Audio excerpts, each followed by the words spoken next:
การก้าเกียมความพร้อมทางด้านเทคนิคในการจัดการแข่งขันงานมหกรรมกีฬาแห่งชาติครั้งที่ 12 ที่นครหลวงจันทร์เป็นเจ้าภาพ 2025 นี้เพื่อก้าเกียมความพร้อมให้แก่การจัดงานมหกรรมกีฬาแห่งชาติครั้งที่ 12 ที่จะมาถึงนี้ดังนั้นในวันที่ 22 ตุลาคม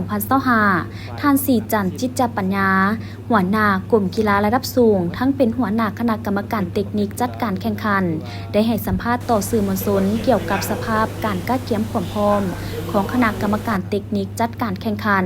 ซึ่งประกอบมี 6 อนุกรรมการคืออนุกรรมการบริหารและสั่งรวมอนุกรรมการขึ้นทะเบียนออกบัตรและรายงานผล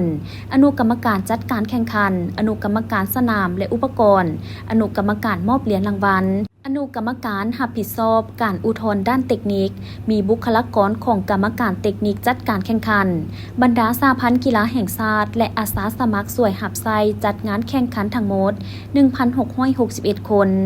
สำหรับงานดังกล่าวแม่นจะเริ่มพิธีเปิดอย่างเป็นทางการในวันที่ 15-25 พฤศจิกายน 2025 ประกอบมี 33 ประเภทกีฬาและ 1 ประเภทกีฬาสาธิตมี11ภาคส่วนเข้าส่งคณะกีฬาร่วมการแข่งขันคาดว่าจะมีคณะนำครูฝึกและนักกีฬาเข้าร่วมทั้งหมด 4,759 คน มีการชิงไซส์435 เหรียญคำ435 เหรียญเงินและ682 เหรียญทองซึ่งได้กำหนดเอา 14 จุดเป็นสถานที่รับไส้การแข่งขันในด้านการก้าเกียมความพร้อมด้านเทคนิคจัดการแข่งขัน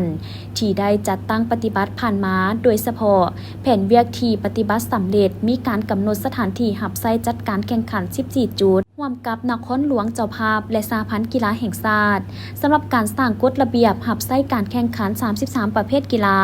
โดยอิงใส่ข้อกำหนดว่าด้วยการจัดตั้งงานมหกรรมกีฬาแห่งชาติสำหรับการสร้างเว็บไซต์งานมหกรรมกีฬาแห่งชาติครั้งที่ 12 และการสร้างแบบฟอร์มสมัครลงทะเบียนในรูปแบบออนไลน์และสมทบกับภาคส่วนที่เกี่ยวข้อง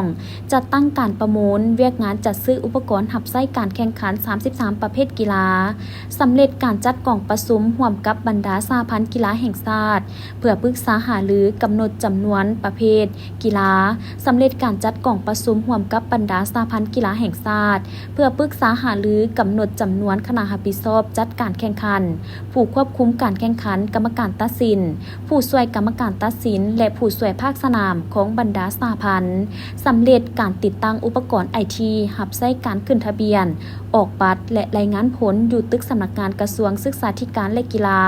เขตสนามกีฬาเจ้าอนุวงศ์การขึ้นทะเบียนแบบตัวเลขของ 17 แขวง 1 นครหลวงและ3 กระทรวงแม่นสำเร็จ1 ห้อยส่วนห้อย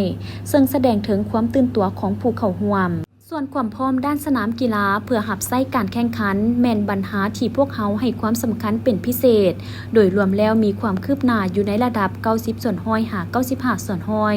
พวกเขาได้มีแผนสืบต่อลงติดตามกวดการ่วมกับคณะกรรมการซ่อมแปลงอย่างใกล้ชิดคาดว่าจะให้สำเร็จอย่างสมบูรณ์ก่อนจะเริ่มการแข่งขันนอกนี้จะได้นำเอาเรือส่วง 12 สีพายและ22 สีพายจากแขวงอุดมไซและแขวงเสียงควงเพื่อมารับไส้การแข่งขันครั้งนี้สำหรับแผนเวียกในต่อหน้าที่จะต้องได้สุมใส่ให้สำเร็จแม่นสมทบกับภาคส่วนที่เกี่ยวข้องลงกวดกาสนามที่มีการปรับปรุงซ่อมแปลงกาเกี่ยมมอบหับและติดตั้งอุปกรณ์ให้สำเร็จ1 ห้อยส่วนห้อยเพื่อรับใช้การฝึกซ้อมและการแข่งขันประเภทกีฬาที่จะแข่งขันก่อนคือ